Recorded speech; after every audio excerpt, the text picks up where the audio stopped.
raízes de Portugal e do povo português mergulham na noite dos tempos e podem ser traçadas desde a primeira presença do homem na faixa ocidental da Península Ibérica.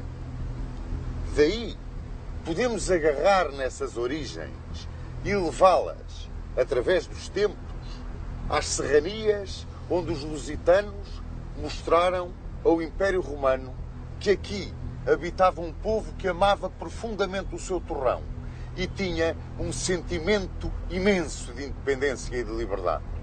Esse sentimento imenso de independência e de liberdade que depois vamos ver retratado no enfrentamento com Roma e com os bárbaros. Vamos ver retratado no enfrentamento com os mouros e na reconquista cristã. E vamos vê-lo talhando a golpes de montante entre o Minho e o Douro, um condado que foi um tampão da reconquista cristã da Península e que na tarde de 24 de junho de 1128 ganhou em todo o esplendor uma autonomia que na alma do seu povo nunca mais perdeu. Vamos, pois, desde as origens até essa batalha lendária de São Mamede, acompanhar toda a evolução que nos leva ao Reino de Portugal.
Calcula-se que durante centenas de milhares de anos a península foi habitada por pequenos grupos nómadas que seguiam a evolução estacional dos animais que caçavam e dos vegetais que colhiam e de que se alimentavam.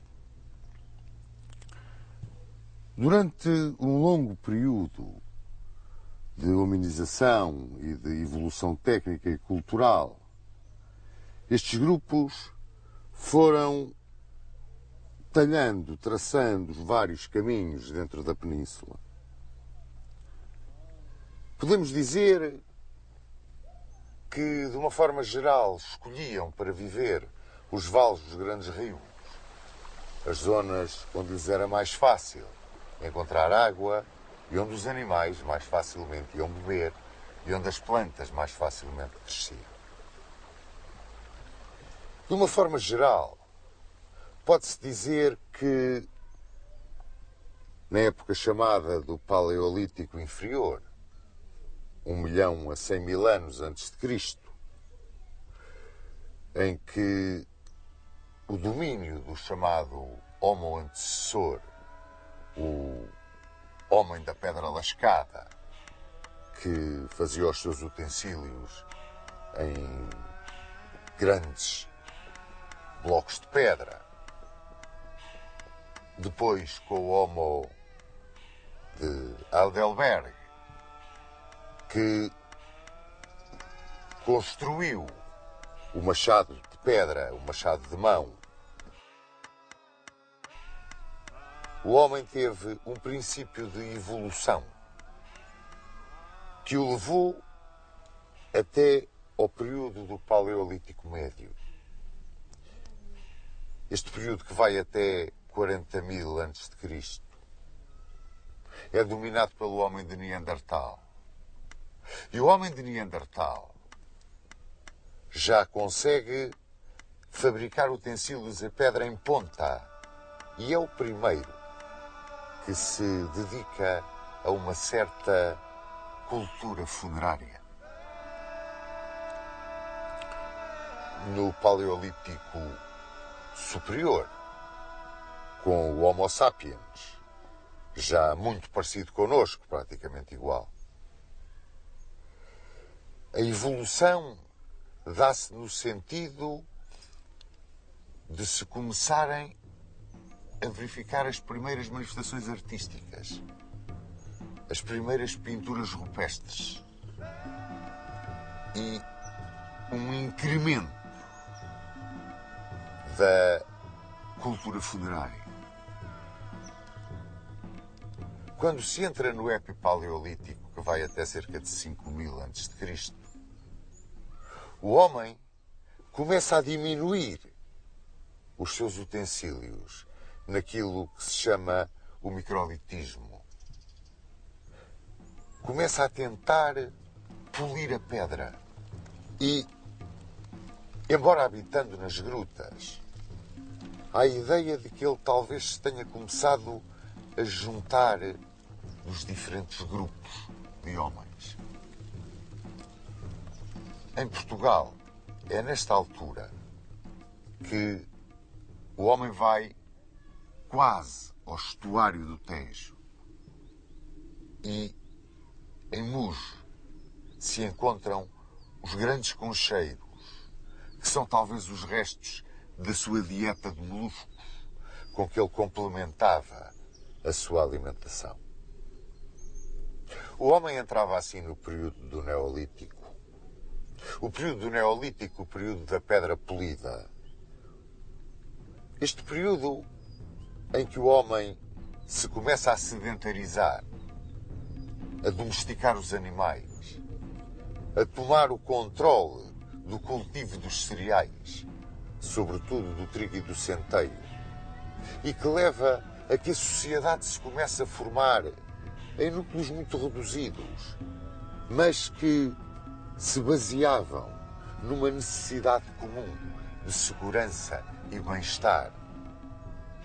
Aqui na Península assistiu-se ao aparecimento do arco neolítico, da flecha de ponta de osso, de ponta de pedra, de ponta de corno. Esse arqueiro do Neolítico era um caçador por excelência, mas começava também a ser um agricultor e um pastor. Não tinha uma vida completamente nómada nem completamente sedentária. E, no entanto, começou a ser visitado pela primeira vez por povos mais civilizados, que já estavam noutro patamar do conhecimento. Povos que vinham do Mediterrâneo Oriental e que estavam em contacto com o Próximo Oriente, onde o Neolítico tinha terminado há cerca de 3.000 anos. Esses povos vinham aqui à Península à procura de metais, fundamentalmente o cobre a sul do Tejo e o estanho a norte do Tejo. E pela sua influência, originaram que o último período do Neolítico tivesse aqui uma extensão mais brilhante sob o ponto de vista civilizacional, que se chama o período da indústria dos metais.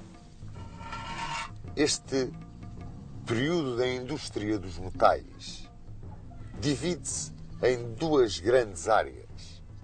A área do Calcolítico e a área da cultura do vaso campaniforme. esse período do Calcolítico, que aqui podemos considerar muito bem representado no cromlech dos Almendres, é um período de construções funerárias monumentais, menires, dólmenes, mas também um período em que se começa a trabalhar o cobre aqui na Península.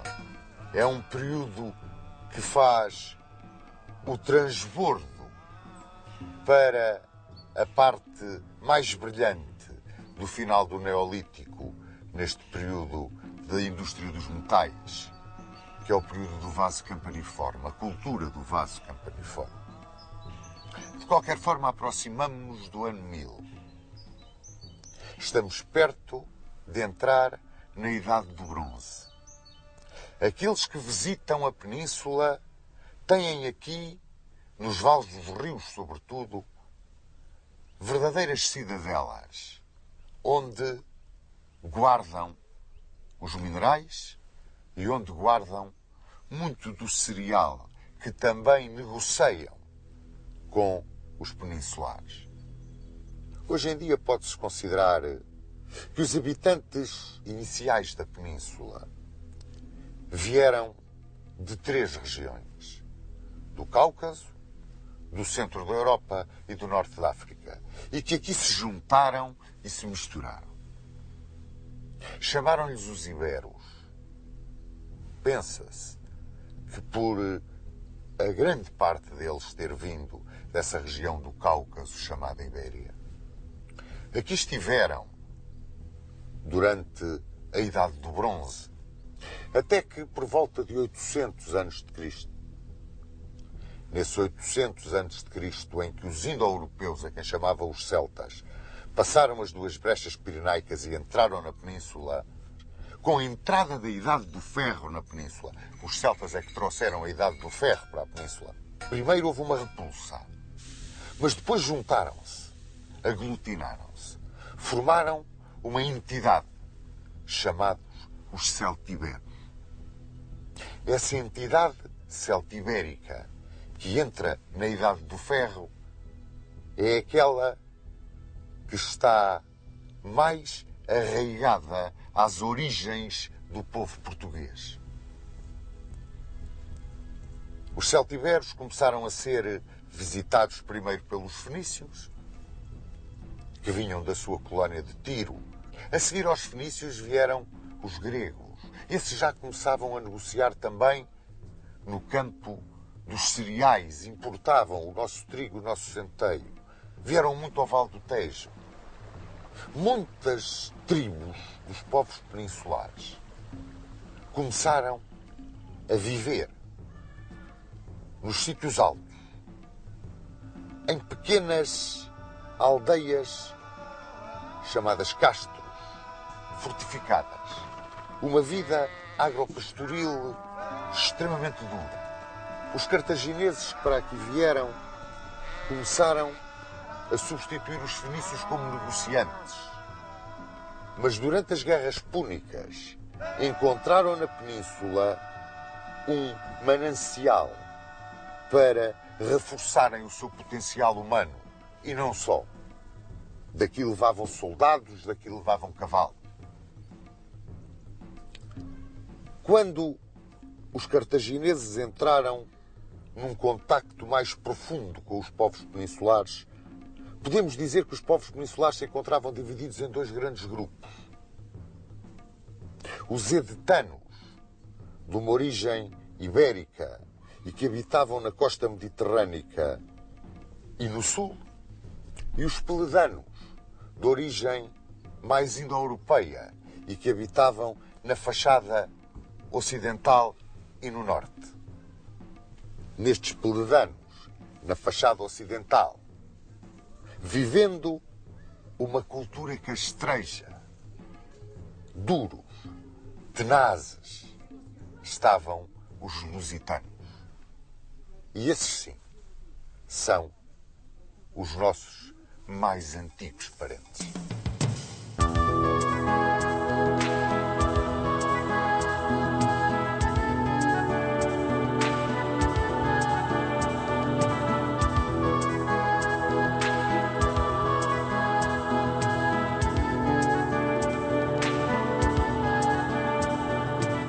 Considerados pelos romanos como um ramo dos celtibérios, os lusitanos são hoje vistos mais como celtas iberizados.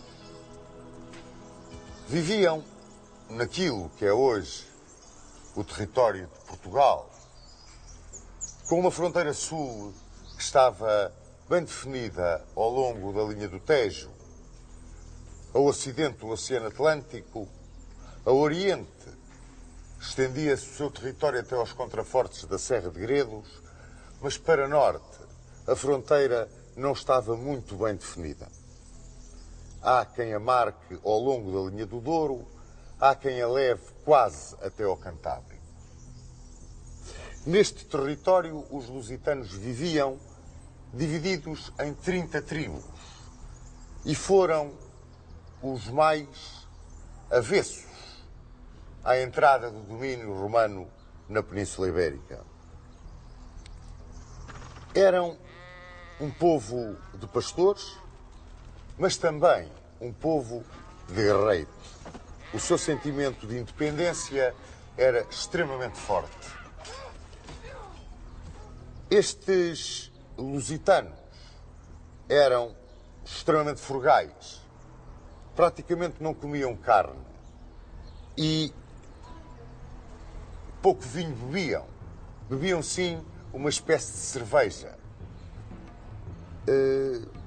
Comiam pão de bolota moído, portanto pouco trigo plantavam. Eram muito dados às atividades físicas. Eram grandes atiradores de arco, ótimos esgrimistas de espada curta e lança, peritos no combate corpo a corpo.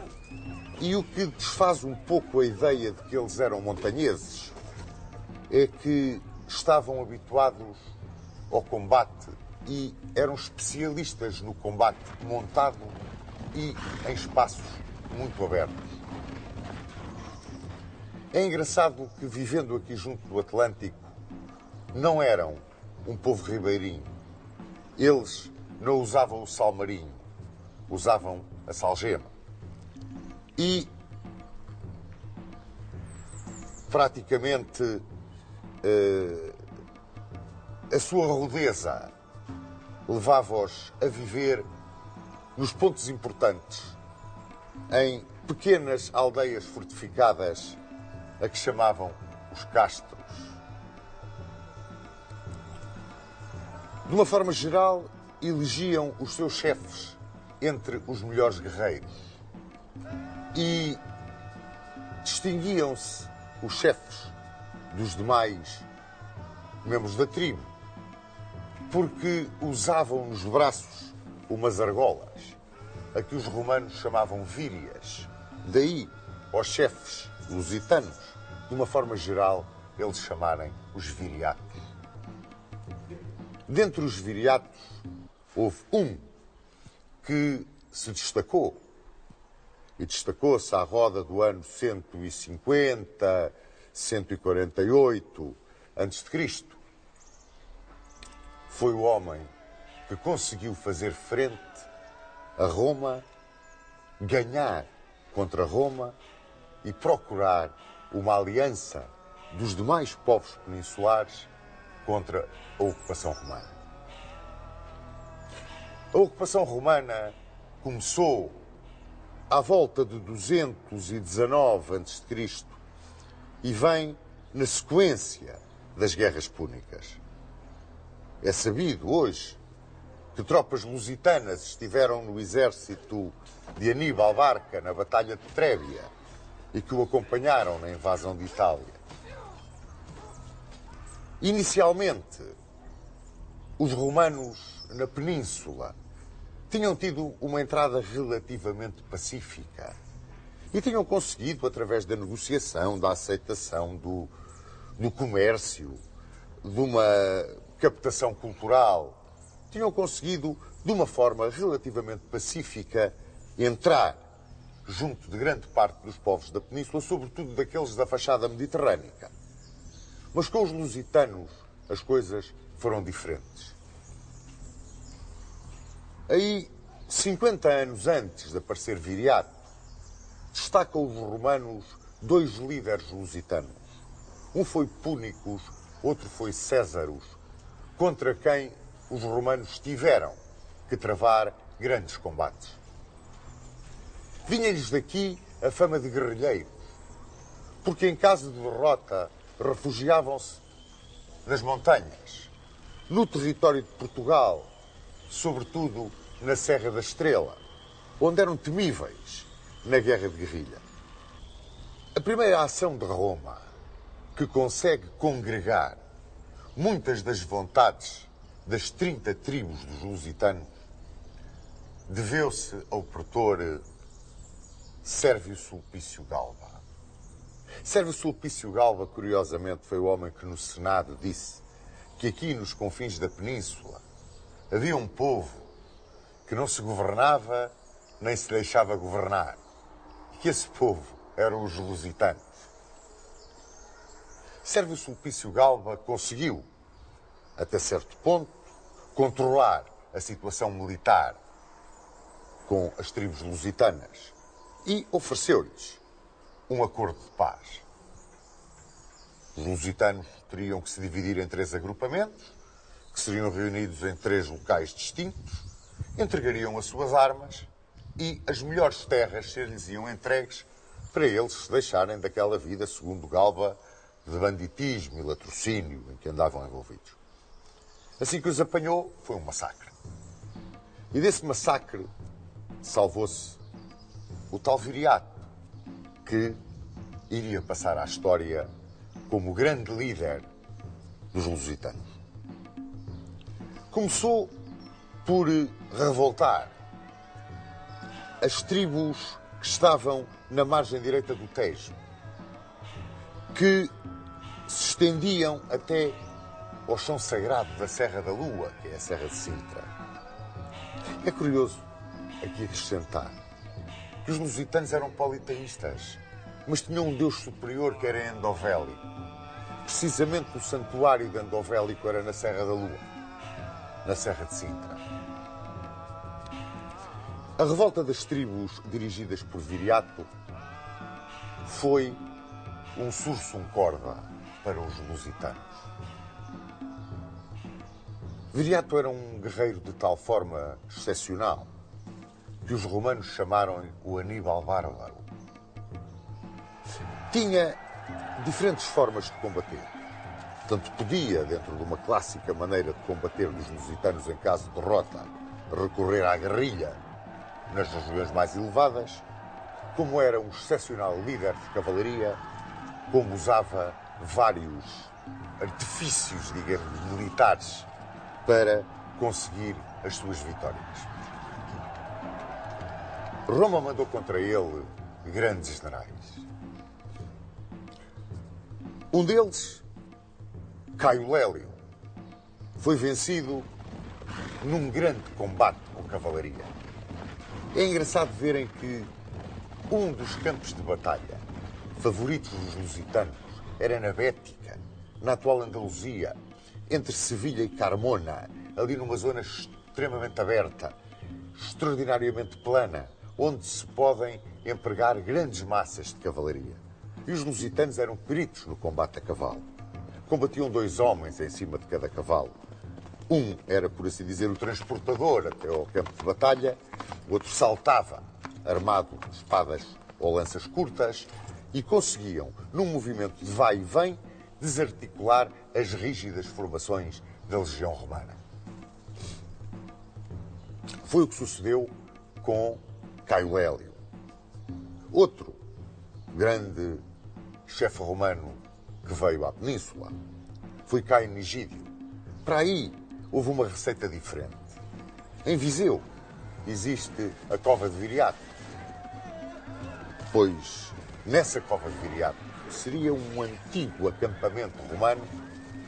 Viriato conseguiu desorganizar a defesa do acampamento com touro. Aguilhoou e largou-lhes o estouro.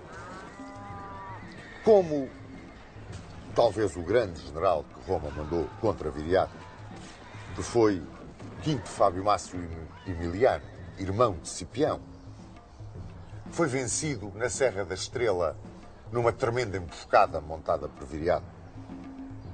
Fez-se perseguido, os romanos, perseguindo, entraram num daqueles desfiladeiros e os lusitanos fizeram rolar as pedras pelas vertentes dos desfiladeiros e destroçaram as tropas de Emiliano.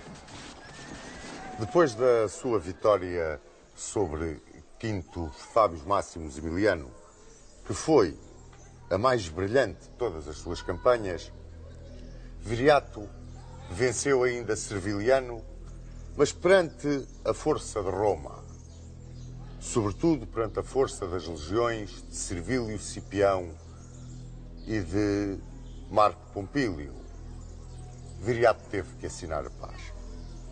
E ao assinar a paz, assinou também a sua sentença de morte. Os romanos compraram 3 dos amigos de Viriato, Audax, Ditalco e Minúcio, que foram os homens que o assassinaram enquanto dormia. Os funerais de Viriato foram extraordinários. Os próprios romanos os descreveram. Incineraram Viriato. Os lusitanos incineravam os seus mortos numa tradição celta. E a Lusitânia caiu praticamente em poder de Roma. Décimo Júnio Bruto entrou pela Lusitânia e chegou até ao rio Lima. A lenda de que ele teria atravessado o Lima, porque o Lima era a barreira para o além de onde ninguém voltava. Décimo Júnio Bruto atravessou o Lima a cavalo sozinho e foi para o outro lado, onde agora dizem que está o Monte de Santa Luzia, ao pé de Viana do Castelo. E daí chamou os seus legionários para se juntarem com ele. Quando, por volta de 80, entre 80 e 70 a.C., em Roma, a guerra civil entre Mário e Sila chegou ao fim com a vitória de Sila, os partidários de Mário fugiram, exilaram-se. E um deles foi Quinto Sertório e veio para a Península Ibérica. E aqui foi convidado pelos lusitanos para seu chefe. E aceitou esse convite na luta contra Sila. Sertório, além de ter sido um grande general, venceu Lúcio Fufídio. É o seu gênio militar que obriga a que Roma enviasse à Península Pompeu. Sertório foi, sobretudo, o primeiro homem que, de uma forma pacífica, conseguiu uma certa romanização dos bárbaros lusitanos. Estabeleceu uma capital política em Évora, a Liberalita Júlia dos romanos. Em Osma, colocou um centro de estudos. Conseguiu mesmo fazer um arremedo de Senado e, aplicando os princípios dos Gracos, procurou conseguir entre os lusitanos uma certa democratização. Foi assassinado por Perpena, o seu lugartenente. Quando Roma não podia com alguém, é claro, mandavam matar, era um dos sistemas que os romanos tinham. E pagavam a peso de ouro o ver-se livres desse inimigo. Depois da morte de Sertório e depois da grande ação militar de Pompeu, as últimas resistências dos lusitanos naquilo que é o território português foram vencidas por Caio Júlio César. Reparem, 2 nomes, talvez os mais sonantes da República Romana. Entre os seus generais, Pompeu e César, vieram aqui para poder dominar os lusitanos.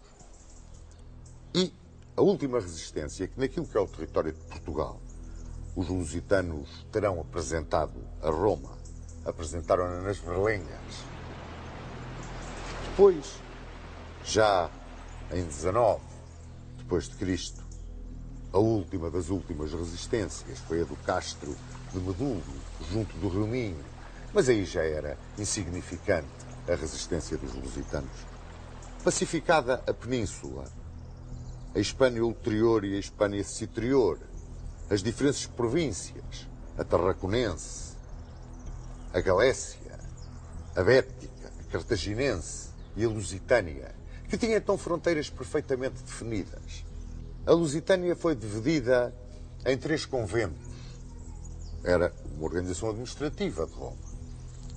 Um era o convento emeritense, que tinha a capital em Mérida. Outro, o convento pacense, com a capital em Pax Júlia, Beja. E outro, o escalabitano, com a capital em Scalabis, que era Santarém. A este escalabitano pertencia Conímbriga. Este final, Conímbriga, briga, tem qualquer coisa muito céltico. Conímbriga era uma cidade que estava a cavaleiro da via que ligava o Licipo, Lisboa, a Brácara Augusta, Braga. E tinha uma extraordinária importância. Aqui perto havia uma cidade muito mais pequenina, que era Iminium. É curioso que hoje Conímbriga está em Condeixa, onde ela era, mas Coimbra é Iminium, porque com o correr do tempo, num sítio elevado, com boas condições de defesa, com o rio mesmo ao lado, um porto, Coimbra ganhou em importância aquilo que Conímbriga perdeu. E como é que esta Lusitânia estava organizada? Em 45 ou 46 cidades. Estas cidades tinham 5 de colonos romanos. 2 eram famosas. Eram Pax Júlia e Scalabis.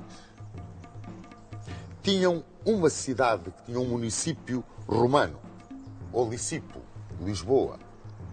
3 cidades onde se aplicava a lei do antigo Lácio, e que eram Libralita Júlia, Évora, Mértola e Salácio, que era Alcácer do Sal. A Mértola chamavam Mirtília, parece-me. E tinham depois 36 ou 37 cidades estipendiárias. Não tinham cidades livres. As cidades estipendiárias pagavam tributo. Eram as cidades dos povos que tinham resistido à ocupação romana, que não se tinham entregado pacificamente a Roma. E a existência destas cidades estipendiárias e a não existência de cidades livres demonstram bem até que ponto a resistência dos lusitanos foi para Roma um problema muito difícil de resolver.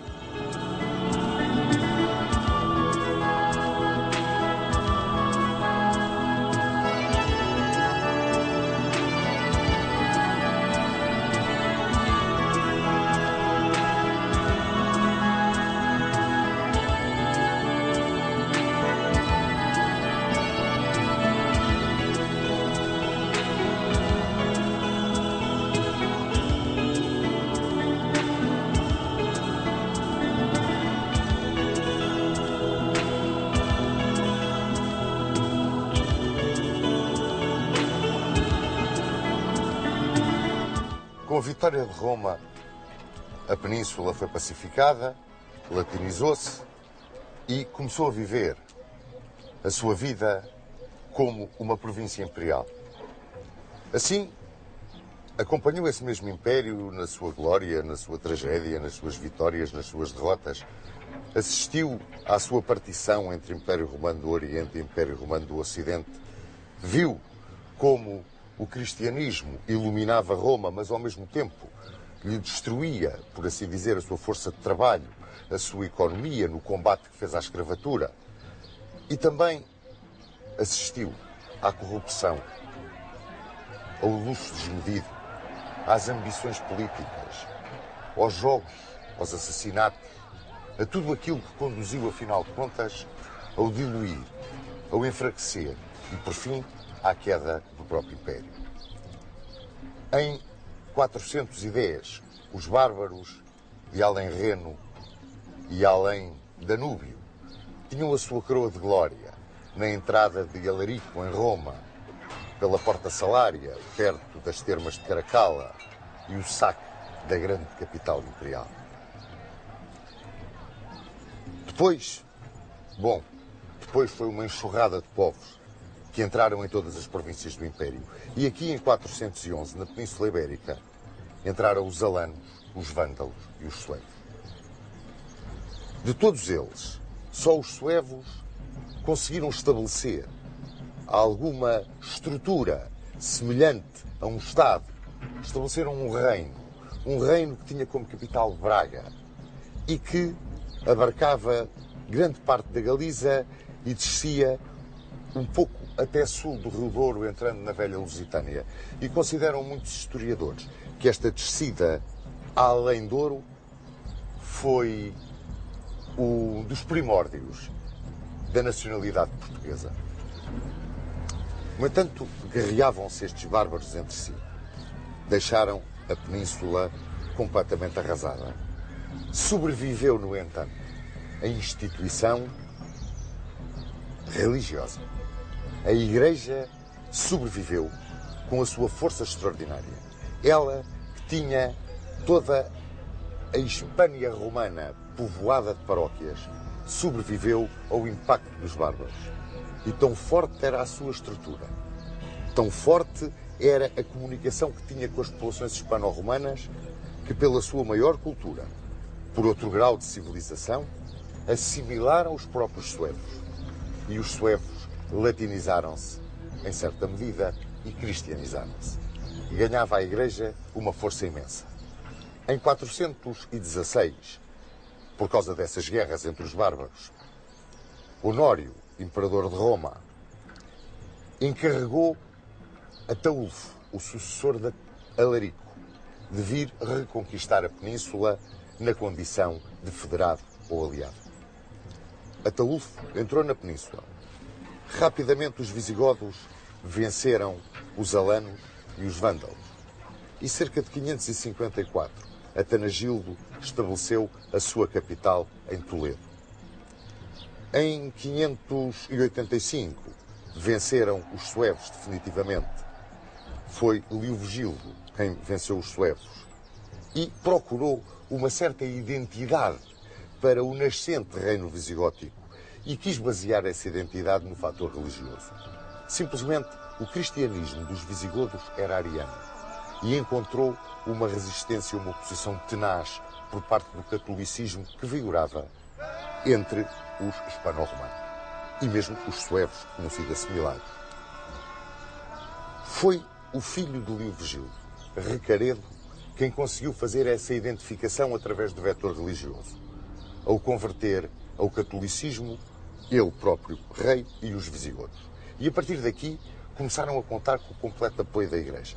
Igreja que tinha a força que vos disse e que transmitia essa força às paróquias através de reuniões de bispos, que eram chamados os concílios, que eram umas verdadeiras assembleias legislativas. Dali saíam todas as normas de caráter religioso e de caráter político que eram transmitidas às populações. Em 633, depois do quarto concílio de Toledo, a nobreza palatina começou a ter assento nesses concílios e, portanto, alargava-se a participação ao escalão, digamos, mais alto da sociedade visigótica. E este escalão mais alto da sociedade visigótica, juntamente com o clero, começaram a constituir nestas assembleias aquilo que nós podemos considerar quase que os primórdios das cortes. Estes primórdios das cortes faziam a aplicação, digamos, de dois códigos. Os códigos que regiam a população que então habitava a península. Um código estava dirigido aos hispano-romanos. Era o Código de Alarico II. Outro código estava dirigido aos visigodos. Era o Código de Eurico. Leovigildo conseguiu que a parte judicial deste código se unisse, aplicando a todos os vassalos as mesmas normas jurídicas, os mesmos juízes. Mas é com Recesvinto, já no século VII, que se cria um código único para todos os habitantes da península, fossem eles hispano-romanos ou visigodos. Esse código foi o Liber Judiciorum, a que nós, que o tivemos durante muito tempo como nosso código, chamamos o Fuero Justo. Viviam os visigodos inicialmente uma monarquia de tipo profundamente germânico e de caráter eletivo. O rei era eleito pelos chefes dos clãs aristocráticos. E isto originava que muitas vezes, na altura das eleições, pois houvesse profundas perturbações internas. Leovigildo criou um novo tipo de monarquia, a monarquia hereditária. E, no entanto, esta monarquia hereditária padecia um pouco da falta de legitimidade que lhe dava a eleição do primo inter pares. E assim, os reis visigodos da monarquia hereditária começaram, por assim dizer, a comprar essa legitimidade. Compravam-na junto da grande nobreza, compravam-na junto do clero. E compravam-na mediante a concessão de poder. Esse poder significava o poder dado em terras. E então, a realeza visigoda começou a diluir esse poder, era um poder que estava atomizado entre os grandes terratenentes, fossem eles da nobreza visigoda e até hispano-romana, que era uma nobreza terratenente e tipicamente militar, porque só os nobres é que podiam usar armas, o clero, que também tinha uma certa pendente militar na sua organização, o senhor das terras, fator de estabilidade, e o grande poder reconhecido por todos, incluído depois pelo povo, na sua maioria hispano-romano, já que os visigodos eram muito poucos e viviam em clãs familiares, e que não tinha direito nenhum. Estão a ver, portanto, aqui a aparecer as três classes que constituíram depois a sociedade medieval: o clero, a nobreza e o povo. Ora bem, este clero e esta nobreza, os seus grandes vultos, constituíam uma espécie de conselho assessor da decisão régia. E esse conselho assessor da decisão régia era chamado a aula régia. E têm aqui outro dos elementos da herança visigótica aos povos que depois se lhe seguiram na ocupação e na história peninsular. Esta aula régia era a antecessora real das cortes. Temos, portanto, uma herança visigótica dada por uma monarquia hereditária, com o poder atomizado, diluído entre uma grande nobreza e um clero poderosíssimo, um povo que não tinha direito nenhum e trabalhava, a realeza assessorada pela aula régia, que eram as cortes, por assim dizer.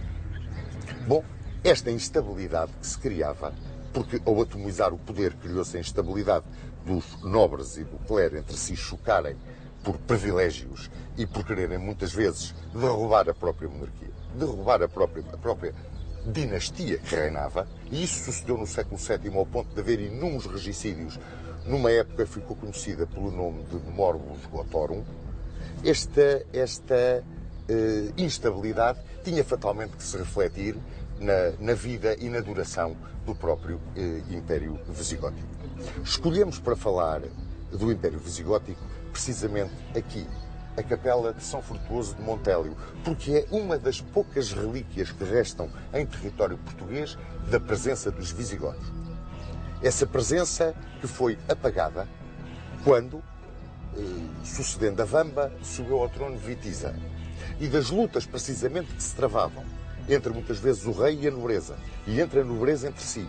E neste caso foi entre o rei e a nobreza, que aqui tinha como, digamos, quase representante a nobre família de Rodrigo e o próprio clero, dividido, tentando também ganhar cada vez mais força e mais prestígio. Foi neste verdadeiro cadinho, nesta convulsão que sucedeu com a subida de Witiza ao trono, que radica a invasão do Império Visigótico vinda dos seus vizinhos do norte da África.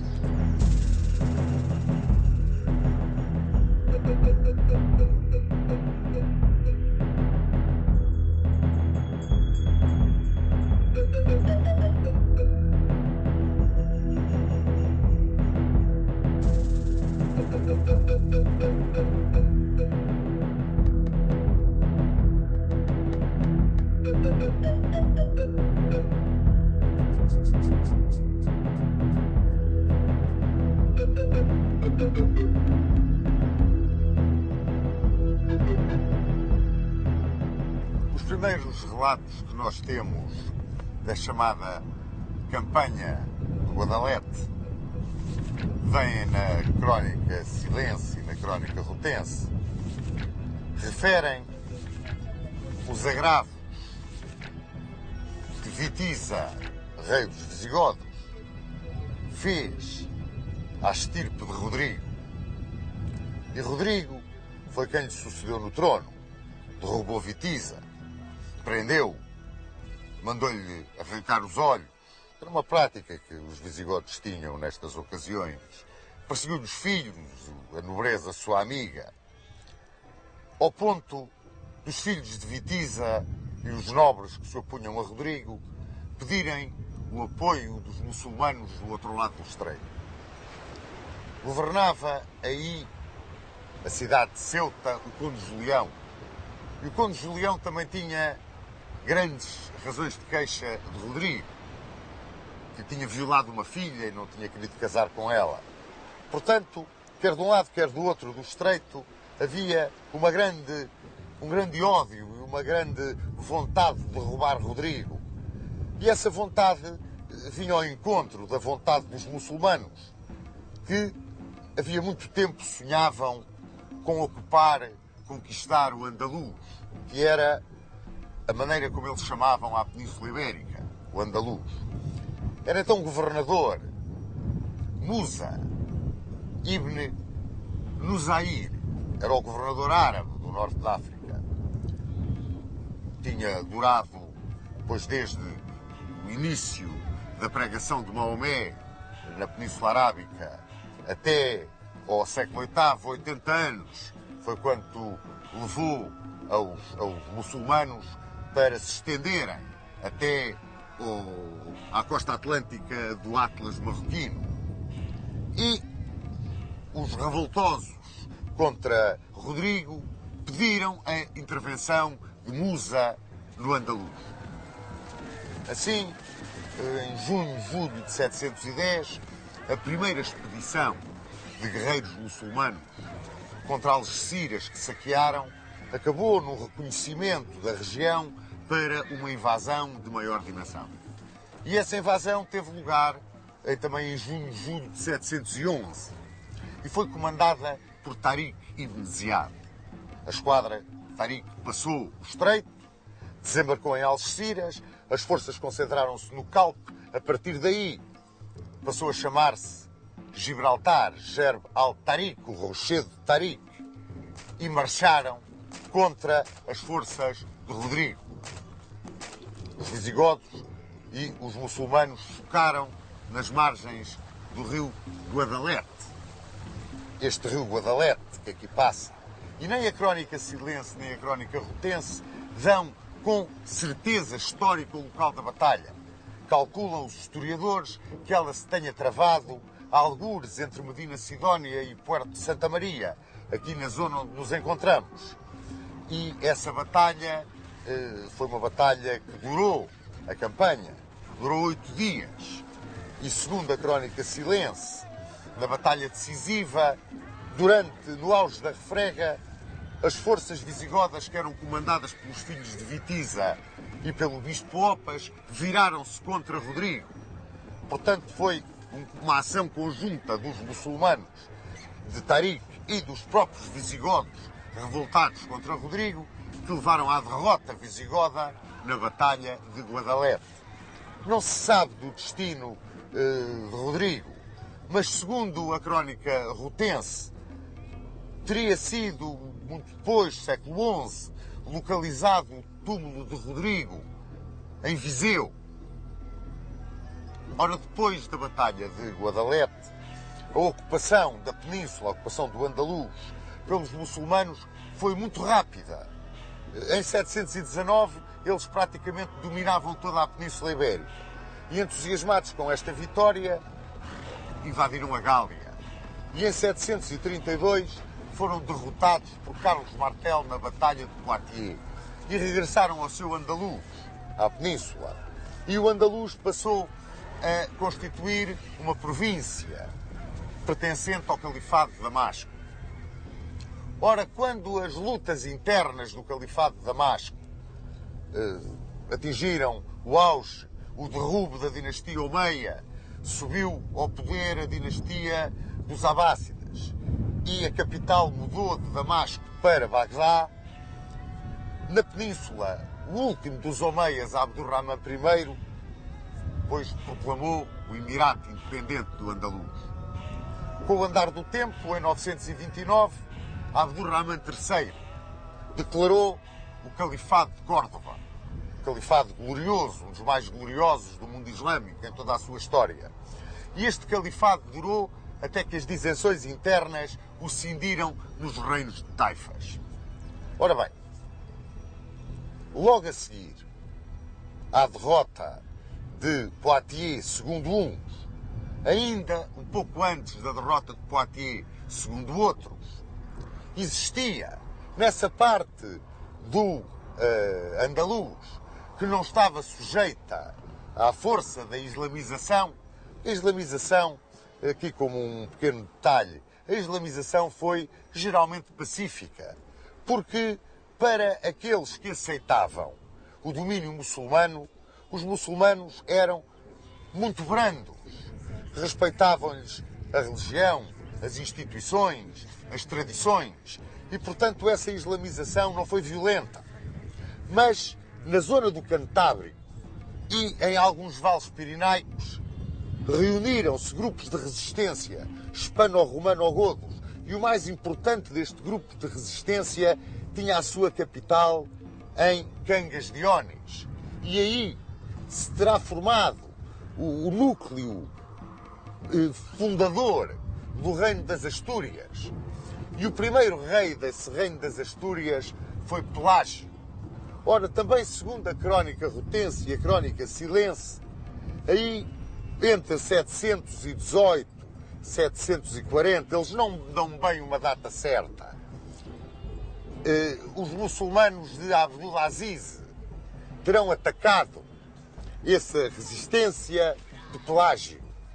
Travou-se, então, uma das batalhas lendárias da história da Península. Foi a Batalha de Covadonga, que terminou com uma grande vitória de Pelágio, e dizem por intervenção divina, uma vez que os hispanogodos estavam numa escarpa de uma montanha, metidos nessa escarpa, e os muçulmanos, atacando de baixo para cima, lançavam os seus projéteis, e os projéteis iam cair em cima dos muçulmanos. Este milagre era o milagre da força da gravidade. Mas a verdade é que os muçulmanos de Abdulaziz foram derrotados em Covadonga. E essa batalha de Covadonga é aquela que inicia a reconquista cristã da Península.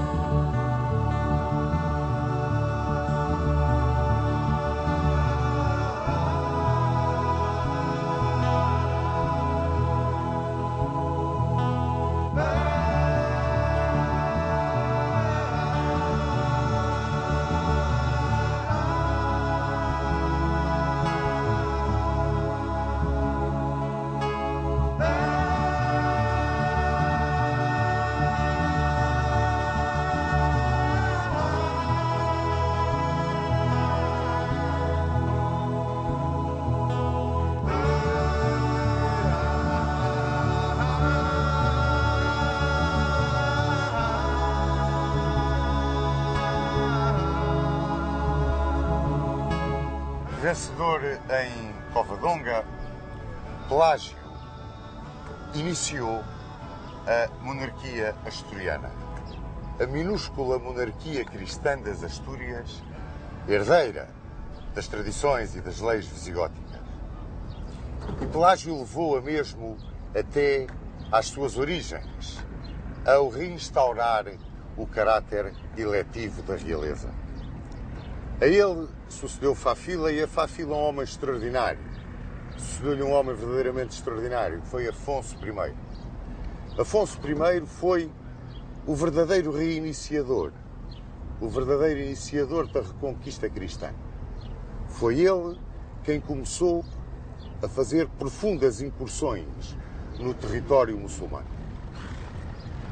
A Afonso I sucedeu Fruela I, o homem que alargou a monarquia asturiana sobre o território dos Vasconcelos e que fundou o Burgo de Oviedo.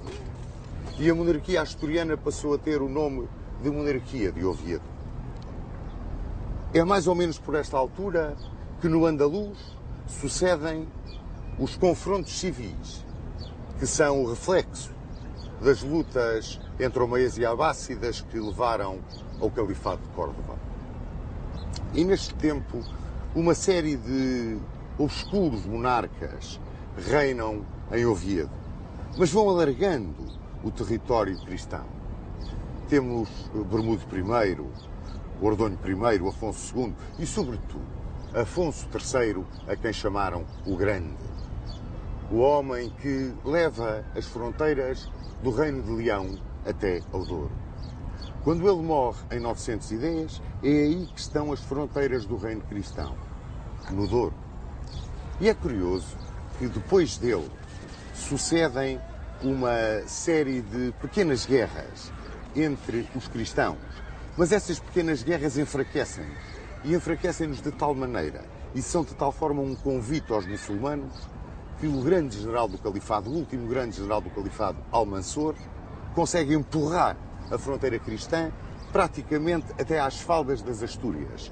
É o último grande general, o último grande vulto do Califado, porque a partir dele o Califado vai se cindir, vai se estilhaçar nos reinos das taifas. Ora, aproveitando esse estilhaçar dos reinos das taifas, há um monarca cristão que se destaca de todos os outros que reinaram até agora no Reino de Leão. É Sancho de Navarra. Sancho de Navarra consegue uma homogeneidade de esforços dos reinos cristãos e vem novamente até o Douro. É um homem de uma extraordinária personalidade, é um grande chefe militar e legou à cristandade um filho magnífico, Fernando I, a quem chamaram o Magno. E é Fernando I que sobe ao trono por volta de 1037, na altura em que o Califado se estilhaçou, pois, como vos disse, está absolutamente envolvido em grandes guerras entre os reis das taifas, que Fernando o Magno decide, com base no território da Galiza, no riquíssimo então território da Galiza, lançar a sua grande ofensiva da Reconquista. Uma grande ofensiva que se vai produzir em 3 faixas. A faixa central, de Castela, com a linha de partida, digamos, na região de Zamora. A oriente, a faixa de Navarra, que vem desde os Pirineus Vascos e se dirige na direção do Mediterrâneo. E a ocidente, a faixa de Leão. A faixa de Leão que é a verdadeira alavanca de manobra de Fernando Magno. O facto de ele ter tomado como base logística a Galiza vem um bocado contrariar, para não dizer que, sob um ponto de vista militar, contrariar frontalmente a tão falada teoria do armamento. Vários autores, o professor Veríssimo Serrão, o professor Saraiva, o professor Matoso, ultimamente a têm combatido. A teoria do armamento assentava no seguinte: quando Afonso I lançou as suas grandes incursões, teria, depois de vencer os muçulmanos, agarrado na população que tinha ficado na terra e dele ia levado para as Astúrias com ele. Essa população que ficava era, na sua maioria, população moçárabe, ou seja, hispano-romano-godos, cristãos, que tinham aceite a lei, as tradições, os costumes dos muçulmanos, mantendo a sua religião, o que era respeitado por eles. Ora, se isto fosse assim, eu penso que não seria possível que a Galiza, em 1037, 1055, servisse o rico território da Galiza, que nós sabemos ter sido um dos campos de batalha mais sangrentos do início da Reconquista, que esta Galiza servisse como base logística para o lançamento das operações de reconquista de Fernando Magno. Mas nós sabemos que nesses territórios que eram reconquistados pelos cristãos e abandonados pelos muçulmanos, chamavam-lhes as presúrias. Normalmente eram entregues a um senhor, que até podia ter sido o seu conquistador pela força das armas, para que o recuperasse, repovoasse e voltasse a amanhar a terra, para que a terra produzisse, para que não fosse uma terra de matagal, não se tornasse num matagal. Como muito bem dizem, e é um ditado popular que um grande autor do momento o emprega numa sua obra, entre mortos e feridos alguém havia de escapar. E realmente eram esses moçárabes que ficavam agarrados à terra e que eram protegidos pelo senhor a quem a terra era entregue. Ora, nesta Galiza, que ia servir de base de partida a Fernando Magno, existia desde tempos imemoriais uma pequena póvoa que estava na foz do Rio Douro, a que os romanos já chamavam Portus Cale, a que no tempo de Almansor os muçulmanos chamavam Bordcal, e que foi em 864, mais ou menos, reconquistada e entregue sob o governo, a presúria de Portucale, sob o governo do conde Vímara Pérez. Esse coração, esse embrião do Portugal onde nascemos, começou aqui, precisamente aqui, nas margens do Douro. E é comemorado lá em cima, ao pé da Sé, pela estátua a Vímara Pérez. Não quer dizer que Vímara Pérez tivesse encontrado esta zona armada, certamente não a encontrou. Apoiou e defendeu aqueles que aqui ficaram. E eu estou absolutamente convencido que aqueles que aqui ficaram eram precisamente a população hispano-romano-goda que recebia de braços abertos a reconquista cristã. Vímara Pérez fundou uma grande família. Uma família que teve, tempos depois, na Condessa Mumadona Dias, um dos seus esteios fundamentais. A Condessa Mumadona Dias, por volta de 959, fundou em Guimarães o Castelo de São Mamede e o Mosteiro de São Mamede, que estavam ligados por uma estrada, que é hoje uma das ruas de Guimarães, do velho Guimarães histórico. Aqui, diz-se, nasceu Portugal. Mas nasceu dessa terra vimaranense, desta terra do Porto, a terra do Porto. É curioso, a terra que se estendia desde o Rio Minho até um pouco além do Vale do Douro. A terra Portucalis, a terra do Porto de que foi professor Vímara Pérez e que em 1055, 1056 era o limite da base logística de Fernando Magno. Lançou-se Fernando Magno, partindo de Zamora, na faixa central, à conquista da linha do Mondego. Queria puxar para sul a fronteira da cristandade.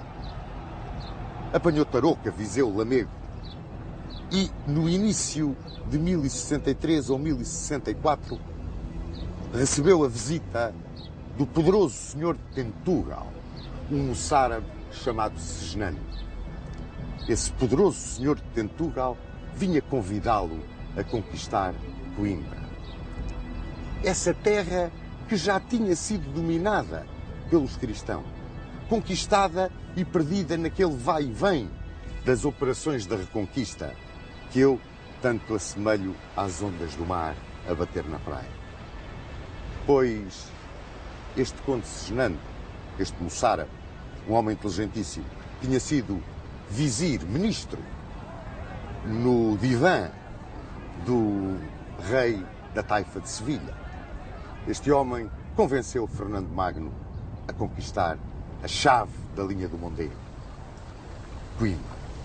Essa Hermínio dos romanos, que se tinha tornado na chave da linha do Mondego, substituindo a Conímbriga, a Condeixa, onde nós estivemos há pouco tempo, que, por ser um porto, dominando a circulação fluvial no Mondego, tinha assumido uma característica estratégica extraordinariamente importante.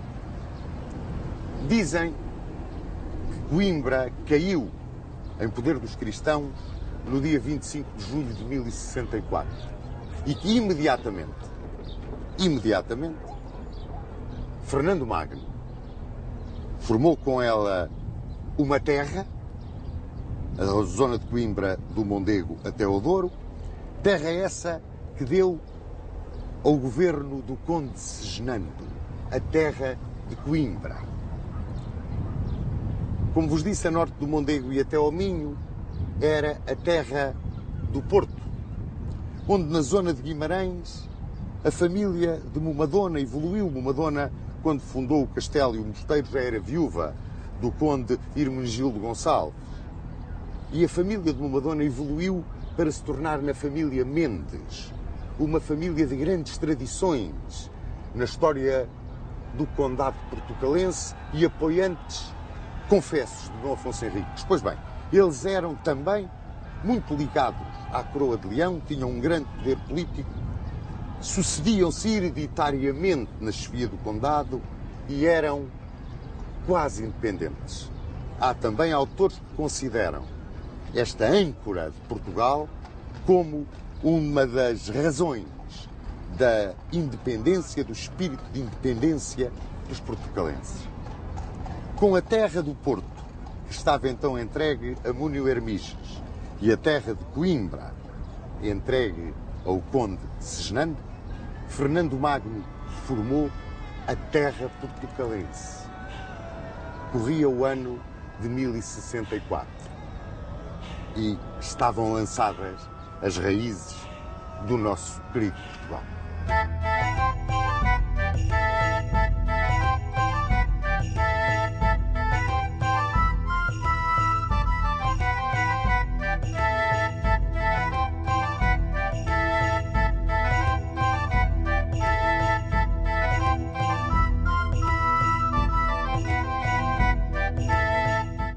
A morte de Fernando Magno em 1065 e as disposições do seu testamento levaram ao desmembrar da poderosa monarquia castelhano-leonesa entre os herdeiros do grande imperador das Espanhas. Assim, a Sancho II correspondeu Castela, a Afonso VI correspondeu Leão, às filhas Urraca e Elvira corresponderam Zamora e Toro, e ao filho mais novo, Garcia, correspondeu a Galiza. A Galiza, agora tornada em reino e acrescentada da terra portucalense. Durou pouco a concórdia entre os herdeiros de Fernando Magno e, logo em 1070, Sancho II procurou, numa violenta guerra intestina, reunir novamente as diferentes partes do império de seu pai. Em 1072, durante o cerco de Zamora, que foi brilhantemente defendida por Dona Urraca, Sancho II foi morto numa sortida dos sitiados e imediatamente Afonso VI, que se encontrava refugiado junto dos mouros em Toledo, apareceu para tomar conta dos tronos de Leão e Castela, uma vez que Sancho II tinha morrido sem herdeiros. Restava-lhe agora Garcia. E contra Garcia se voltou Afonso VI. Venceu, prendeu-o no Castelo de Luna e reconstituiu o Império das Espanhas sob o seu comando político e comando militar. É curioso quando se fala de Garcia e do reino da Galiza, porque em 1071, num combate que não está muito bem definido, vive no meio do nevoeiro da história, os barões de Entredor e Minho, chefiados pelo conde Nuno Menendez, que era da família de Momadona Dias, foram vencidos em Pedroso, nas margens do Cávado, num combate que é considerado por muitos historiadores como o primeiro grito da revolta dos barões de Entredor e Minho. E esse nebuloso combate pode-se considerar, por assim dizer, o arranque da história militar de Portugal. Mas, regressando a Afonso VI, à sua governação civil e militar, em 1085 lançou-se ele na grande aventura de continuar a reconquista cristã. E com um grande exército, meticulosamente, criteriosamente preparado, através de uma proclamação à cristandade. Um exército que reunia castelhanos, leoneses, galegos, aragoneses, italianos, alemães, franceses, foi conquistar a cidade de Toledo. E em 1085 cai Toledo em poder da cristandade e transforma-se no centro da Reconquista.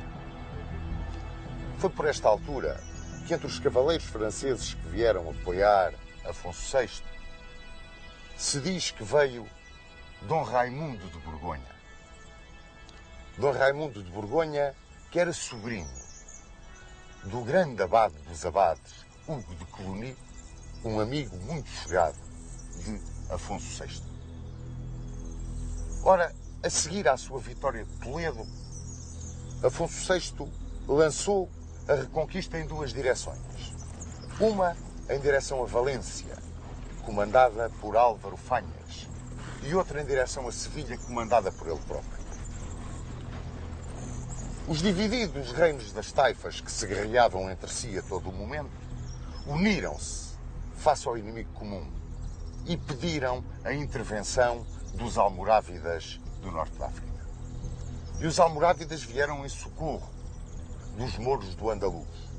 Vinham comandados por um grande general, um dos grandes generais sarracenos de toda a sua história militar, Yusuf ibn Tashfin. Quando Afonso VI soube que o Tashfin preparava a invasão da península para vir ao Andaluz apoiar os reinos das taifas, mandou fazer um pregão por toda a cristandade, pedindo reforços para a reconquista. E é então que vem para Portugal Dom Henrique de Borgonha, o quarto filho dos duques de Borgonha, bisneto de Roberto II de França e primo, embora num grau afastado, de Dom Raimundo, que já aqui se encontrava. Organizou-se um grande exército comandado por Afonso VI. Foi contra a invasão almorávida do Tashfin.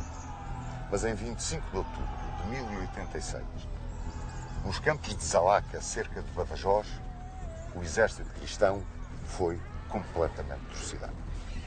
Foi uma derrota clamorosa às mãos do Tashfin. Aliás, primorosamente descrita por Alexandre Herculano. Com esta derrota, tudo parecia que os almorávidas iriam entrar pela zona reconquistada. Mas não. Curiosamente, só fizeram duas investidas. Uma do Sair sobre a Galiza e outra de Almutamide sobre Castela Nova. Assim, porque não exploraram o seu sucesso de Zalaca, imediatamente sofreram, como sempre vos disse, as ondas que chegam à praia, vão e vêm da reconquista cristã. Imediatamente, em 1087, já estava novamente Afonso VI a caminho da reconquista e cercava Badajoz. Por esta altura, começa-se a falar na corte de Afonso VI destes dois cavaleiros borgonhões, Dom Raimundo e Dom Henrique. As descrições que existem deles são curiosas. Há um Dom Raimundo político, cortesão, fraquíssimo militar, era uma nulidade para comandar tropas. Opunha-se um Dom Henrique, que era um homem de grande iniciativa, valente como um leão, um homem capaz de levar atrás de si a hoste real, se tal fosse necessário, mas um grande ambicioso e um homem com muito poucos escrúpulos. Pois, perante estes dois condes, Afonso VI sentia-se apoiado de uma maneira e de outra, numa altura em que a ameaça almorávida se esbatia um bocadinho, por causa das questiúnculas que existiam a nível do interior do andaluz muçulmano. É que os almorávidas, que vieram socorrer os reinos das taifas, acabaram por os querer conquistar. E, sobretudo na nossa faixa ocidental, na zona do Garbe, eles lançaram-se contra as três províncias que o constituíam. O Alfogar, que é o Algarve atual, o Alcácer, que é o Alentejo, e Belata, que é parte da Extremadura e parte do Ribatejo, e estabeleceram como linha de fronteira com a cristandade a linha do Tejo, com as praças de Santarém, Lisboa, Alcácer, Sintra, Almada, Palmela. Eles ali estavam defendendo toda a zona conquistada pelo Sair, porque foi o grande motor desta conquista almorávida, e o território cristão. Por esta altura, por intervenção de Dona Constança, rainha de Leão e Castela, que era parente dos dois condes, Dom Raimundo de Borgonha casou com Dona Urraca, que era a filha legítima de Afonso VI e Dona Constança. Uma vez que o coração de Afonso VI estava preso ao filho que tinha da linda Moura Zaida, que era filha do rei de Sevilha e para quem Afonso VI queria deixar o seu império. Este jovem infante Dom Sancho. Mas para compensar Dona Urraca, resolveu Afonso VI refazer o reino da Galiza. Foi por volta de 1091 que morreu o conde Segenano de Coimbra, que tinha estado com Afonso VI na Batalha de Salaca. E, imediatamente, Afonso VI refez as terras que constituíam a parte a sul do Minho do seu império. Criou um condado em Coimbra, que deu a Martim Muniz, um condado em Aroca, que deu a Múnio de Niegas, e um condado no Porto, que deu a Dom Henrique de Borgonha. Com estas três terras ou condados, junto com a Galiza, formava o reino da Galiza, destinado a compensar de algum modo Dona Urraca pelo seu sonho de fazer do infante Dom Sancho o seu sucessor, imperador das Espanhas. Mas mais, quis alargar a fronteira para sul até à linha do Tejo, que era o seu sonho. O sonho de Afonso VI, o sonho estratégico, era estabelecer na linha do Tejo a fronteira sul da Galiza. Que a Galiza estendia-se do Cantábrico ao Mondego, isto desde 1074. Aproveitando então as discórdias e as lutas que existiam no Garbe, entre os almorávidas e os mouros daquela região, e que enfraquecia profundamente a defesa dos sarracenos, Afonso VI resolveu lançar um grande fossado que empurrasse definitivamente a sua fronteira para a linha do Tejo. E, atacando de surpresa para sul, pôs cerca a Santarém. Rendeu-se Santarém, com Santarém renderam-se Lisboa e Sintra, depois Almada, e estabeleceu Afonso VI a linha do Tejo como fronteira sul do reino da Galiza. Criou ali um condado, o condado de Santarém, e entregou-o a um dos seus homens de grande confiança, um dos grandes senhores de Entre Douro e Minho, Soeiro Mendes da Maia. Formavam-se então, com as terras ou condados de Porto, Coimbra, Aroca e Santarém, mais aquilo que é hoje a Galiza e os condados que lá existiam, um reino que iria ser a compensação, como vos disse, do império de Afonso VI para Sancho. E, portanto, este reino destinado a Dona Urraca. E ele entregou, como um vice-reino, quase independente o governo deste território, do Cantábrico até ao Tejo, a Dom Raimundo de Borgonha. Bom, mas voltou a sair. E voltou a sair e apanhou Lisboa e apanhou Sintra. E cercou Santarém.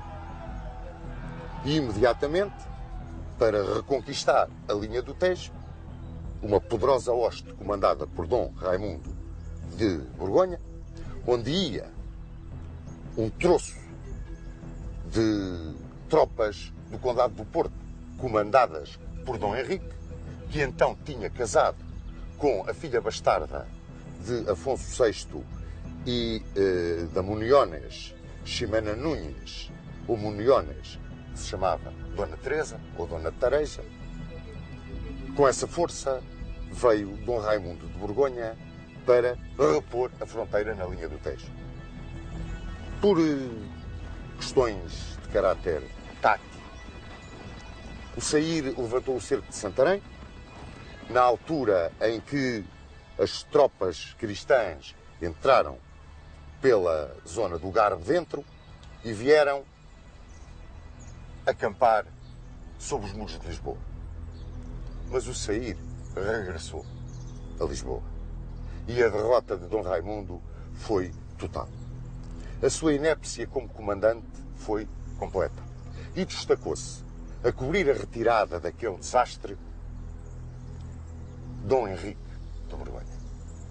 Dom Henrique destacou-se nesse comando e protegeu a retirada dos cristãos para lá da linha do Mondego. Foi uma ação definitiva para a ideia que Afonso VI já tinha daquilo com que podia contar por parte de Dom Raimundo. Ou seja, nada. E então resolveu dividir o que tinha planeado para Dona Urraca em 2 condados. O condado da Galiza, além Minho, seria governado por Dom Raimundo. O condado portucalense, Aquém Minho, seria governado por Dom Henrique e Dona Teresa. Tinham o senhorio militar, administrativo, judicial, por vínculo feudal, hereditário, desse território, que se estendia do Rio Minho até ao Tejo. Nascia, portanto, como um tampão militar, na faixa ocidental do Império de Afonso VI, o Condado Portucalense. E estávamos nós em 1096, 1097. Bom, nesta altura acontecem várias situações que vão precipitar muitos acontecimentos. Uma das situações, talvez a mais, aquela que mais feriu Afonso VI, foi a morte do infante Dom Sancho na Batalha de Úcledes. Com a morte do infante Dom Sancho na Batalha de Úcledes, Afonso VI levou uma tremenda machadada no seu ânimo. Já velho, foi o fim, praticamente, da sua vida. Outra foi que, na sua ambição, o Conde Dom Henrique, como se intitulava a si próprio, o Conde Dom Henrique, lançou-se com tropas que lhe foram entregues pelo sogro na expulsão dos mouros da zona de Ciudad Real e perde a Batalha de Malagón. E ao perder essa batalha e para se redimir, decidiu ir para a cruzada. Será que ele terá ido para uma cruzada? Há quem diga que sim, há quem diga que não. Há quem diga que ele foi com o bispo de Coimbra a Roma para conseguir que se restaurasse a sede de Braga com Dom Paio Mendes. O poder da Igreja era tanto que a restauração da sede de Braga podia ser uma alavanca para a autonomia do Condado de Portucalense. E que aí, se esta é realmente a verdade histórica, estaria apoiado por Dom Raimundo. Porque Dom Raimundo queria disputar a sucessão, apoiado pela Igreja e apoiado por muitos barões castelhanos e galegos, a sucessão de Afonso VI. E precisava de força para que não subisse ao trono por morte de Afonso VI o infante Dom Sancho, mas ele, Dom Raimundo. E, inclusivamente, dizem que levou o arcebispo de Toledo a apoiar a pretensão para a restauração da sede de Braga e mais, a troco do apoio militar portucalense, daria a Dom Henrique, ou Toledo ou a Galiza. Mas, como vos disse, a morte do infante Dom Sancho na Batalha de Úquelos veio alterar completamente este jogo estratégico. E para piorar ainda mais as coisas, morre também Dom Raimundo de Borgonha. E fica Dom Henrique, por assim dizer, como a primeira espada, a primeira cabeça, com prestígio militar para manter a unidade imperial. Com a ambição também da sua mulher, que era uma ambiciosa, uma mulher sagaz, inteligentíssima, Dona Tareja, ele fez a corte ao sogro. Estava muito mal, muito vencido, muito derrotado. E foi à Astorga e encontrou o moribundo. E a ideia dele era, dado que o filho único do casal, Dom Raimundo de Borgonha, Dona Urraca, o infante Afonso Raimundos, tinha apenas 4 anos, era ele ficar com a coroa imperial. Pois bem, a ideia do monarca castelhano e leonês era outra. Deixava os seus estados a Dona Urraca, menos a Galiza, que seria para Afonso Raimundos. E tudo isto com uma condição: Dona Urraca casar novamente. Em 1091, Afonso VI morre em Astorga. Ora, a decisão de Afonso VI deixou revoltado o conde Dom Henrique, porque via-se na situação do como conde portucalense ficar na vassalagem de uma criança ou de uma mulher a quem não reconhecia capacidade para manter a unidade do Império, mas também preocupou muito os barões galegos, castelhanos e leoneses, que exigiram que Dona Urraca casasse, muito contra a vontade dela, com Afonso de Aragão, o batalhador. E a primeira coisa que Afonso de Aragão fez foi substituir os alcaides dos castelos, das terras da mulher, por alcaides da sua confiança. E isto revoltou os grandes senhores vassalos de Dona Urraca. E entre eles, um poderoso, rico homem galego, Pedro Froilás de Trava, que era o aio de Dom Afonso Raimundos, e que, agarrando no pendão da revolta, saiu a exigir os estados de Afonso VI para o pequenino infante. A Igreja apoiava também o movimento dos senhores da Galiza, de Leão e de Castela. Igreja que era, por assim dizer, liderada por Diogo Gelmires, o arcebispo de Compostela. E apoiava porque Dona Urraca tinha pedido o divórcio de Dom Afonso de Aragão. Dom Henrique, nas suas terras, aproveitou o dissídio entre os parentes de quem era vassalo e procurou alargar o seu condado.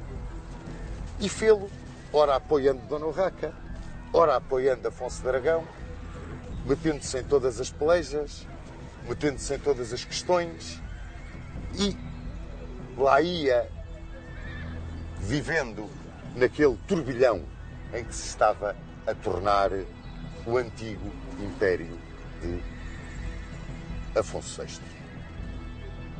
É curioso que os almorávidas não aproveitaram imediatamente este dissídio, mas pouco depois vieram à linha do Tejo novamente e, apesar da heroica resistência de Soeiro Mendes, reconquistaram Santarém.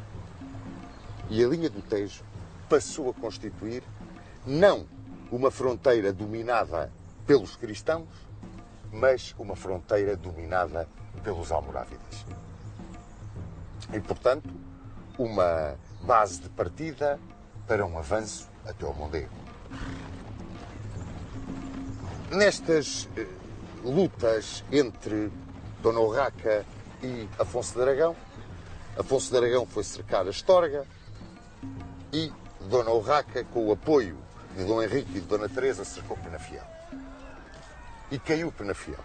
E Dona Teresa convenceu o marido a pedir a Dona Urraca a partilha do Império, uma vez que não queria de forma nenhuma que os barões portucalenses chamassem rainha à irmã. Dona Teresa era o motor quase da vontade de Dom Henrique. E Dona Urraca, prometendo que fazia partilhas, rompendo as promessas, prometendo que dava a Dom Henrique Zamora, Toro, Salamanca, Valladolid, lá ia enganando o velho conde portucalense, que morreu sem ter recebido nada daquilo que a cunhada lhe prometera em 1112. Por direito feudal, sucedeu-lhe o seu filho, muito pequenino, filho varão, Dom Afonso Henriques, que, segundo uns autores, nasceu em Guimarães, segundo outros, nasceu em Viseu, ainda segundo outros, nasceu em Coimbra, e os anos então de nascimento também não concordam uns com os outros, 1108, 1109, 1111. A verdade é que reza a lenda que nasceu aqui, em Guimarães, e que foi aqui batizado também em Guimarães. De pequenino, Dom Afonso Henriques era doente, era fraquinho das pernas, dizem os cronistas. E o seu aio, o senhor de Ribacoa, Egas Muniz, pelo ia levado em peregrinação a Santa Maria de Carquer e que se teria dado um milagre, que ele teria voltado curado. Bom, é a lenda. A verdade histórica é que Dom Afonso Henriques cresceu um atleta agigantado, educado primorosamente por Egas Muniz, o senhor de Ribacoa. Mas enquanto pequenino, tomou conta do condado, em nome do filho, Dona Tareja, a condessa portucalense, que imediatamente, confiada que estava na força dos seus barões, no espírito que já começava a existir de unidade, de identidade, dentro das fronteiras do condado, pois Dona Tareja tomou, diz muita gente que abusivamente, o título de Infanta Rainha, que lhe competia como filha de rei com jurisdição sobre terra. A jurisdição ela tinha em nome do filho. E imediatamente foi à Astorga pedir à irmã que lhe desse as terras que tinha prometido ao marido. Foi a primeira, aliás, a nas Cortes de Leão de 1115 prestar vassalagem humildemente a Dona Urraca. É claro que nesta altura rebenta uma revolta com Pedro Froilás Estrava, o arcebispo Gelmires de Compostela, que exigem definitivamente a realeza na Galiza para Dom Afonso Raimundos, em cumprimento daquilo que estava determinado no testamento de Afonso VI. São apoiados nessa revolta por Dona Tareja. E Dona Tareja recebe deles Ourense e Tui. É claro que a relação com a irmã piorou. Davam-se aqui grandes desencontros, grandes problemas de poder. Começava a aparecer uma força, não só dentro do condado portucalense, mas também dentro da Galiza, que se queria desprender da monarquia castelhana e leonesa. É mais ou menos por esta altura que os almorávidas lançam um grande ataque, partindo do Val do Tejo contra o Val do Mondego. E o objetivo desse ataque era Coimbra. Abandonando os seus negócios todos políticos na Galiza, Dona Teresa vai para Coimbra e vai ela defender, comandar a heroica defesa de Coimbra. E aí, Dona Teresa ganhou, se alguma coisa lhe faltava, o amor, o respeito, toda a paixão com que durante um tempo os seus ricos homens a seguiram e toda a população do condado a seguiu. Chegaram ao ponto de lhe chamar rainha, como se pode ver no monumento que ela tem em Ponte de Lima. Mais ainda, ela materializou a ideia de corte do vínculo político com a monarquia leonesa. Ela era uma bandeira da autonomia e independência. Tal era a sua extraordinária força de caráter. Pois bem, vencedora em Coimbra, regressando ao condado, uma bandeira que os próprios galegos quiseram aproveitar na sua luta gêmea da portuguesa pela independência de Leão, ela recebeu como ligação entre os galegos e os portucalenses o alferes mor do arcebispo Gelmires de Compostela, um moço, guerreiro, cavaleiro de grande fama, Fernão Pérez Estrada.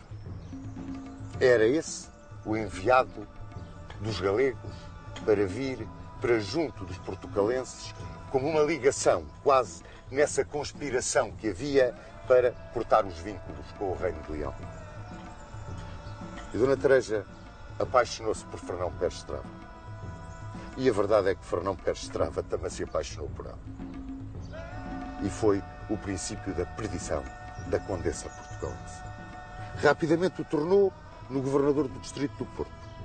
Deu-lhe uma força extraordinária ao ponto de assinar documentos com ela. E a conspiração forjava-se agora com uma paixão pessoal que era extraordinariamente perigosa, porque os nobres galegos, com a força que tinham da sua extensão territorial, da sua prevalência em todas as questões políticas, se convenceram de que a unidade portucalense e galaica seria feita sobre a soberania galega. Sobre a soberania galega. Então, os senhores de Entre Louro e Minho começaram a juntar-se à volta de uma criança de 11 anos, pouco mais teria, 10, 11 anos, que era Dom Afonso Henriques.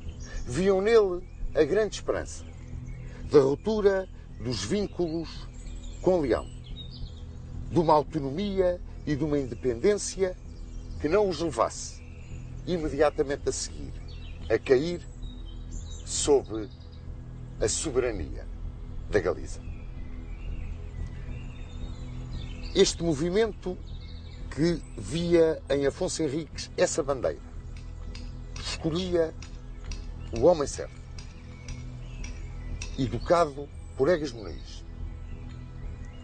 Com 11 anos já sabia o que queria e começava a ter os seus partidários e mais, a ter voz junto deles. Curioso, numa criança de 11 anos. Porém, Dona Urraca, depois, apercebeu-se de que havia uma conspiração que envolvia galegos e portucalenses. E, em 1121, entrou em som de guerra pelo condado portucalense. E é a primeira vez que com ela vem Afonso Raimundo. E vêm pôr cerco ao castelo de Lanhoso, onde estava a condessa portucalense, a infanta rainha, rainha para muitos portugueses, como já vos disse, chamada Dona Teresa. O cerco do castelo de Lanhoso foi feito por Dona Urraca e pelo arcebispo Gelmires. Mas é curioso que, no meio de tanta traição, no meio de tanta intriga, também aí a intriga e a traição tiveram um peso enorme. Exigiram os nobres galegos a Dona Urraca que mandasse prender o arcebispo Gelmires em pleno cerco. E exigiram-lhe que fizesse as pazes de Lanhoso com a irmã. E, contra a vassalagem e subordinação imediatamente prestada por Dona Teresa, Dona Urraca deu-lhe Zamora Toro, Salamanca e Ávila. Ou seja, Dona Teresa saía da sua derrota com mais força do que aquilo que tinha se tivesse ganho. E isto ainda aumentou mais o prestígio de Dona Teresa, mas o receio de que esse prestígio fosse usado por Fernão Pérez Estrada em proveito da causa galega e contra a causa portucalense levou a que a conspiração dos ricos homens dos barões de Entre Douro e Minho se alargasse ainda mais. Já não era um núcleo restrito, começava-se a alargar por todo o território portucalense. E subiu em flecha quando, numa revolta que sucedeu na Galiza, mas que alastrou a Castela e Leão e lançou a anarquia, o pandemónio, nos domínios de Dona Urraca, Dona Teresa e Fernão Pérez de Trava se meteram nela. Meteram-se nela e, imediatamente, os senhores de Entre Douro e Minho viram o perigo que corria o próprio condado perante a anarquia e o poder do conde galego. O poder que ele tinha, que era total dentro do condado portucalense. Por sua vez, castelhanos, galegos, leoneses, vê em Afonso Raimundos, então com 19 anos, o homem que podia suster esta onda da anarquia, que podia realmente trazer a paz, a concórdia e a força novamente ao império de Afonso VI. As coisas agora vão suceder-se em catadupa. Em 1124, Afonso Raimundos arma-se cavaleiro, direito dos reis, em Santiago de Compostela, no altar de Santiago. Ao seu lado, protegendo-o, amparando-o, tem o arcebispo Gelmires. A força da Igreja, a força de todos os senhores, que o querem ver rei, imperador. Mas em 1125 é a vez dos portugueses contra-atacarem. E na Catedral de Zamora, no altar de São Salvador, a tal bandeira da independência, a tal bandeira da autonomia do condado, Dom Afonso Henriques, arma-se também cavaleiro ele próprio, direito de reis. Como se os barões portugueses quisessem dizer ao leonês e até a Dona Teresa, este é o rei que nós queremos. Dona Urraca morre em 1126. Afonso VII é jurado rei de Castela, Leão, Galiza e senhor de Portugal. A rebelião portuguesa começa a crescer. A própria Dona Teresa não aceita esta situação de uma subordinação que parece que vai entrar pelo condado dentro. E Afonso VII vai lidar agora com a rebelião portuguesa, as exigências de Afonso de Aragão e a rebelião dos partidários de sua mãe. Aqueles que sempre se opuseram a que ele fosse o verdadeiro sucessor de Afonso VI. Para esses, com a punição e o perdão, acalmou aquela efervescência que existia dentro de Castela, Leão e Galiza. O aragonês, com o pacto de Tamara, arrumou a questão. E com os portugueses, depois de uma concordata de Zamora que lhe permitiu resolver as outras duas situações primeiro, resolveu vir ajustar as contas em pessoa e em força. E na primavera de 1127 cercava aqui, na Praça de Guimarães, Dona Teresa, Dom Afonso Henriques e os partidários de Dom Afonso Henriques. O arcebispo de Braga, Dom Paio Mendes, foi ao encontro de Afonso VII com todas as promessas de submissão e de vassalagem de Afonso Henriques. Afonso VII aceitou e ficou de reféns dessas promessas o velho aio de Afonso Henriques, Egas Muniz. Dona Teresa e Fernão Pérez Estrava também se submeteram na sua vassalagem a Afonso VII. Iam agora, com Afonso Henriques, discutir a soberania dentro do condado. A revolta contra Dona Teresa era total. Tudo isto não era mais do que a influência do galego, do que todas as questões em que ela se tinha metido, levada pela ambição do galego e pela sua própria ambição e descuidando os direitos do filho. A Igreja apoiava Dom Afonso Henriques, através do arcebispo de Braga. Para já não falar em todos os senhores de Entre Douro e Minho, os Neivas, os Maias, os senhores de Ribador, os senhores de Ribacoa e, sobretudo, o povo dos vilares de Guimarães, de Braga, de Refões de Lima. Todos, como um só, apoiavam essa bandeira. Tinha chegado o momento. Dona Teresa pediu o auxílio de Afonso VII para vir fazer frente à rebelião do filho. Afonso VII não o ouviu.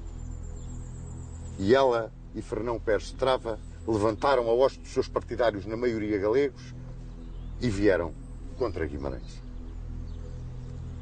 Reza a tradição popular que Dom Afonso Henriques saiu daqui com a sua hoste e foi-se encontrar em combate contra a mãe e os partidários da mãe no campo da Ataca, que está a 4 km, mais ou menos, aqui de Guimarães, na direção de São Trocato. E que nesse campo da Ataca, no dia 24 de junho de 1128, para uns 13 de julho de 1128, para outros, se teria iniciado a famosa Batalha de São Mamede. Uma batalha nunca muito bem descrita. Se resolveu toda ali, se começou ali e se resolveu cerca dos muros de Guimarães, mas, seja em que situação for, é uma batalha decidida, não só pela clássica confrontação de cavaleiros, mas, acima de tudo, pela intervenção da pionagem de Guimarães, a quem Dom Afonso Henriques ficou agradecido até à hora da morte. É a pionagem de Guimarães que decide a grande vitória de São Mamede, o primeiro dia de Portugal, o dia em que se tornava realidade a bandeira sonhada. A bandeira Afonso Henriques, que agora dizia alto e bom som que estava em rebelião declarada contra o perigo, que era livre, que era autónomo e que não lhe prestava vassalagem. Era o grito final de revolta, era o caminho para aquilo que ele fez, talhar o reino de Portugal. Dois episódios se seguem, então, à grande vitória de Afonso Henriques em São Mamede, a esse primeiro dia de Portugal, como lhe chamam, a primeira tarde portuguesa. Um foi logo a seguir. Egas Muniz foi pagar a dívida que tinha com Afonso VII. E foi pagá-la porque Afonso Henriques não cumpriu a sua palavra. Foi Egas Muniz cumprir a palavra dele e a palavra do infante de Portugal. Agora chamavam-lhe príncipe dos portugueses. Havia até quem já lhe chamasse rei. E lá foi com a família, de corda ao pescoço, apresentar-se ao rei leonês. E tão raro era naquele tempo um ato desta dignidade, desta dimensão moral, que Afonso VII se comoveu e mandou em paz o velho aio do perigo. O outro prende-se com Dona Teresa. Em 1130, Dona Teresa morreu num castelo da Galiza. Morreu na companhia de Fernão Pérez de Trava, que também muito a amava e que a acompanhou até ao fim. E foi sepultada junto do conde Dom Henrique, na sede de Braga. Contrariamente àquilo que diz a lenda, que o filho prendeu a mãe e a carregou de ferros e a meteu no castelo de Lanhoso, mais do que lenda, é pura invenção. A Dona Teresa, ninguém fez mal nenhum.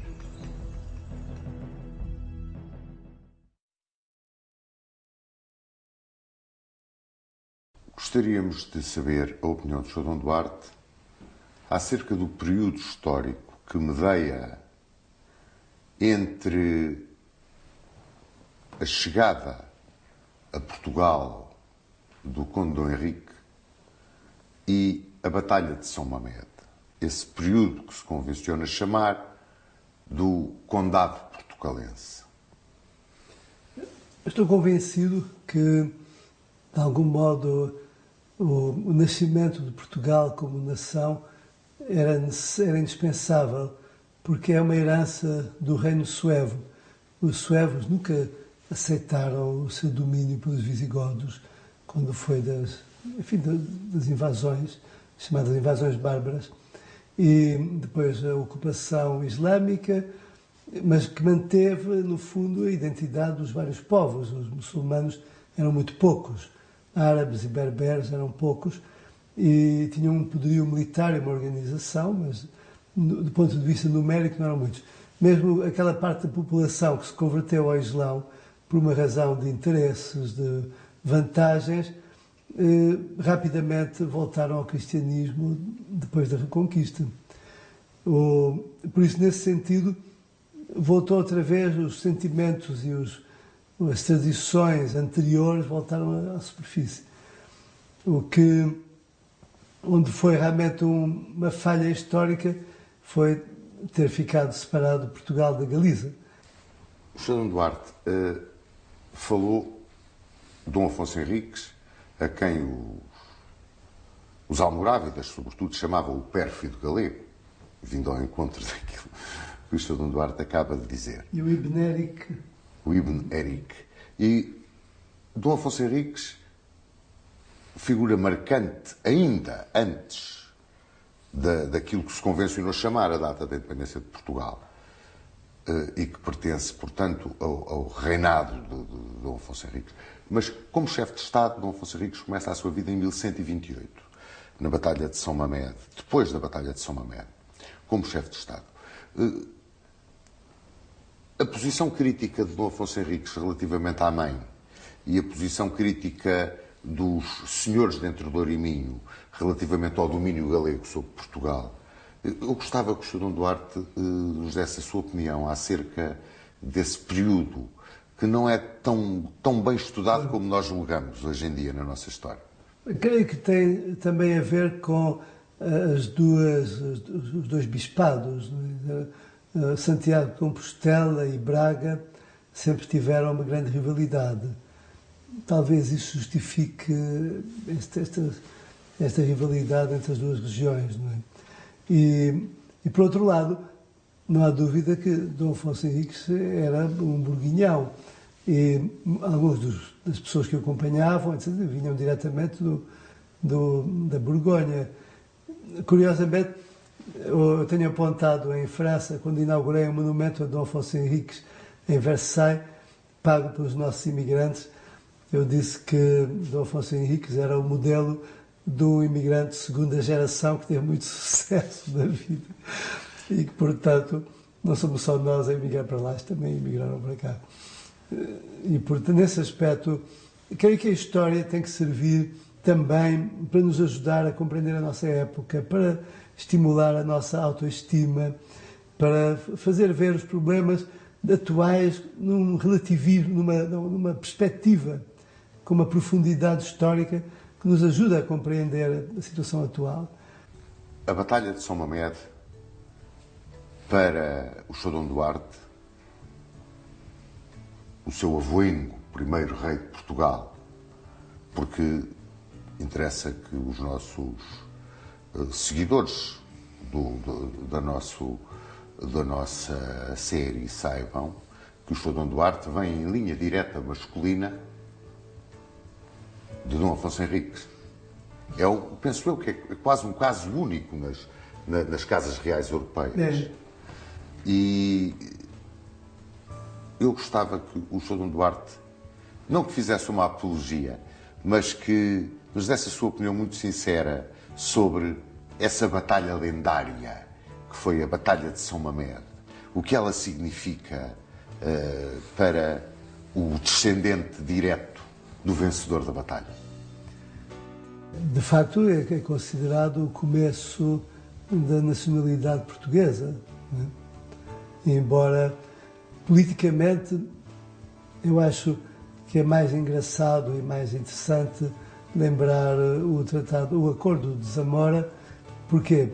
Não só porque foi um reconhecimento oficial internacional da independência de Portugal, mas muito particularmente pelo que aconteceu a 5 de outubro. E, portanto, passaríamos a ter uma justificação para um dia feriado. É muito difícil acabar com um feriado, as pessoas não gostam, não é? Mas festejar o dia em que um grupo andou aí aos tiros em Lisboa e a Marinha bombardeou Lisboa para derrubar um regime democrático vigente em 1910, não mereceria um feriado. Não é? Enquanto que o Tratado de Zamora já merece um feriado.